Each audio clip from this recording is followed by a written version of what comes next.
Good morning class 8। आज हम subject SST history का chapter 5 colonies and tribal societies शुरू कर रहे हैं, जिसमें से आज आपको कुछ हार्ड वर्ड्स मैंने दिए हैं। 6 हार्ड वर्ड्स हैं, इनको इंग्लिश टू इंग्लिश और हिंदी में भी करना है और साथ ही साथ आपको ये आज चैप्टर कंप्लीट हो जाएगा। ये आपके ये 5 पॉइंट्स मैंने निकाल दिए हैं, जो 5 पॉइंट्स के बारे में मैं बताऊंगा जो आपके चैप्टर कंप्लीट हो जाएंगे। तो क्लास 10 से हम चैप्टर शुरू कर लेते हैं। तो आज का चैप्टर शुरू होता है, चैप्टर में बताया जा रहा है पहले कॉलोनीज एंड ट्राइबल्स के बारे में। ट्राइबल्स के बारे में बता दूं, वो ग्रुप ऑफ पीपल जिनका एक united by a common name, common language in which the member take a periods prides. They share the common territory, the common cultures. A member of tribals or the tribals are आदिवासी। जैसे कि हमने tribals के बारे में जाना, जिनका एक common name है, कॉमन कल्चर, लैंग्वेज है, कॉमन ग्रुप है, एक कॉमन टेरिटरी में रहते हैं, कॉमन कल्चर को मानते हैं, कॉमन ग्रुप में है, और इन्हीं लोगों को हम आदिवासी कहते हैं। जो आदिवासी जो कई जगहों पे रहते हैं, जंगलों में रहते हैं, कई जगहों पे रहते हैं, इनका अपना एक कबीला होता है, इसमें रहना ही पसंद करते हैं, अपने ग्रुप में रहना पसंद करते हैं।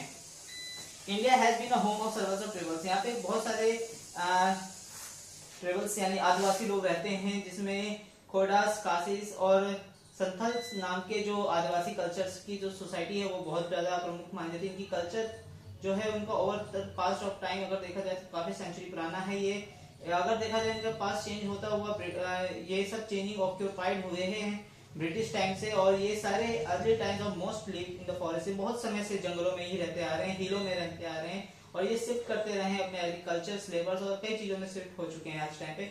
आज ये सारी चीजें इनका प्लांटेशंस और ये सारी चीज फैक्ट्रीज वगैरह में भी काम करते देखा जा सकता है। ट्राइबल सोसाइटी अब क्या है, एक इकोनॉमिकल सोसाइटी के हिसाब से देखा जाए तो many tribals group are settled in India. ऐसे कई ट्राइबल्स हैं जो यहाँ पे सेटल है इंडिया में। पॉपुलर है उसमें मुंडास, संथाल्स, ओनास, बाइगास, गोंडास और कोंडास एंड द कसिस एंड नागास। ये सारे आदिवासियों की जाति है, ये अलग अलग बिरादरी है जिसमें इन जाति बिरादरी के लोग रहते हैं। ये अलग अलग बिरादरी के हैं। ये do not follow the caste system, ये कोई कास्ट सिस्टम को फॉलो नहीं करते हैं। ये एक कल्चर को अपने एक अलग कल्चर को फॉलो करते हैं जो कि इनके साथ जुड़ी हुई है। ऐसे कई सारे लोग हैं जो इस कस्टम और इस इकोनॉमिक सिस्टम से, नेचुरल रिसोर्सेज के द्वारा जीवित हैं और रहते आए हैं, और उसमें वो काफी सारे ऐसे काम करते हैं जैसे hunting to gathering, shifting, cultivation, animals religions, ये सारे काम वो करते रहे हैं। इसके बाद आता है life of tribals hunting together. ये एक साथ मिलकर के शिकार करते हैं, शिकार करते हैं उन जानवरों को जो कि आसानी से मारे जा सकते हैं, और उनको खाते हैं। उसके द्वारा उनके जो खाल होती है उससे अपने वस्त्र वगैरह बनाते थे। और ऐसे लोग उड़ीसा में काफी देखे गए हैं। उड़ीसा में जो कोडास ट्राइबल्स थे वो ऐसे तरीके से हंटिंग करते थे, और उनके द्वारा ये सारी चीजें की जाती थी। इनका कलर, क्लॉथ, लेदर, ये सारी चीजें यूज किया जाता था इनका, और उस चीजों का प्रयोग करके वो अपना जीवन यापन करते थे। इनमें 3 way of the course rice and grains, ये एक और काम करते थे, ग्रेन्स और राइस को उगाते थे, जो कि इनका फर्स्ट एक्सचेंजिंग प्रोडक्ट माना जाता है। अब आता है आपका आगे कंसेप्ट में बताया जा रहा है इनको बारे में और भी। ये एक अच्छे कुशल,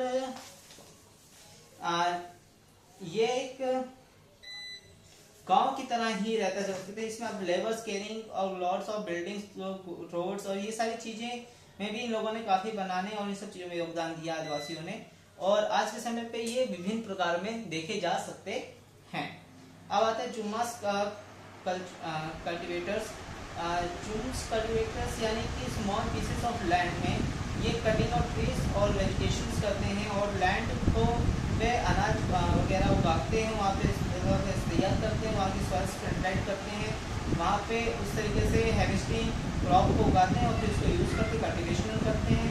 और ये भी एक तरीके से सेफ्टी है। जब वहाँ का जॉब खत्म हो जाता है तो वो अपने जगह में चले जाते हैं। ये हिली एरिया से पाए जाते हैं, फॉरेस्ट एरिया नॉर्थ ईस्ट में, सेंट्रल इंडिया में पाए जाते हैं। कहते हैं हेडर्स ऑफ एनिमल्स, जैसे कि ट्राइबल्स ऑफ एनिमल्स जैसे हैं हेडर्स ऑफ एनिमल्स के द्वारा रहते हैं, जो लीव करते हैं एनिमल्स के साथ, और ये मूव कर हैं जाते हैं शिप्स और कई सारे भेड़ बकरियों के द्वारा ही ये अपना जीवन यापन करते हैं। आप देखे होंगे इन्हें। ये वंश गुजरात, गुज्जर्स, इनका वंश गुज्जर से पंजाब और लगातीस आंध्र प्रदेश और गारिस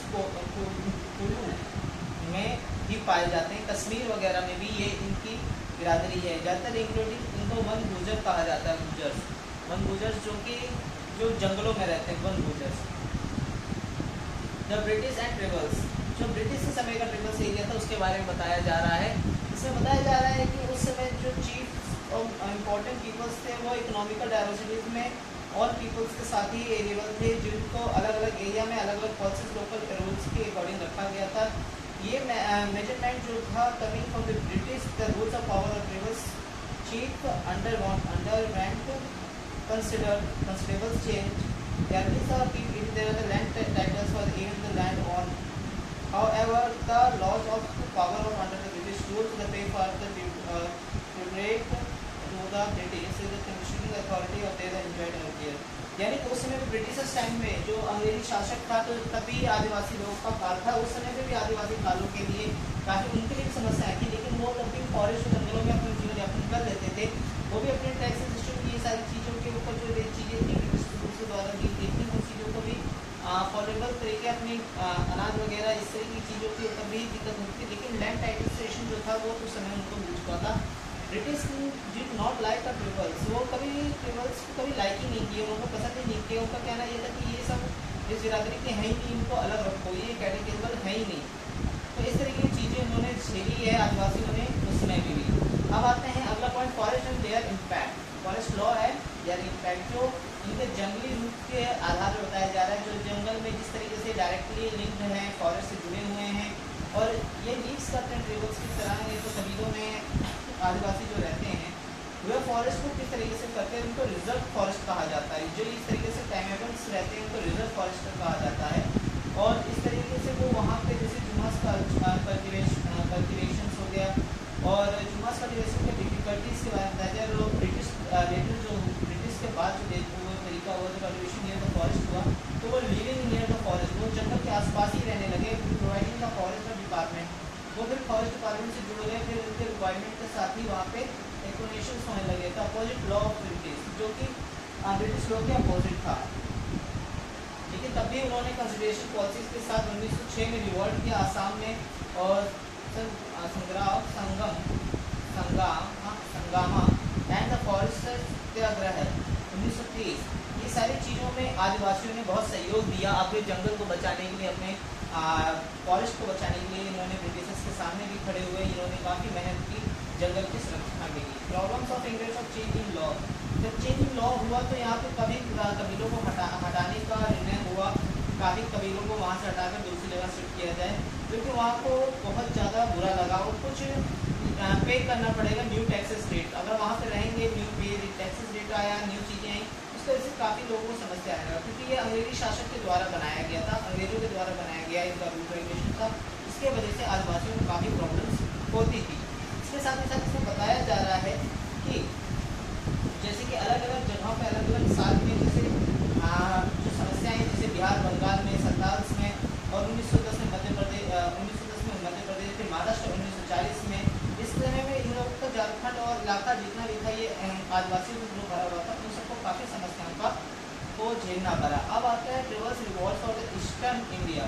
ईस्टर्न इंडिया में जो रिवॉल्ट शुरू किया आदिवासियों ने 1829 में खसीस लिमिटेशन हिल्स रीजन जो था वो नॉर्थ वेस्ट और बॉर्डर ऑफ असम रिजर्वेशन को जोड़ता था, जो ब्रिटिश के अगेंस्ट द ब्रिटिश जिन्होंने रिवॉल्ट शुरू किया था आसामी आदिवासियों ने।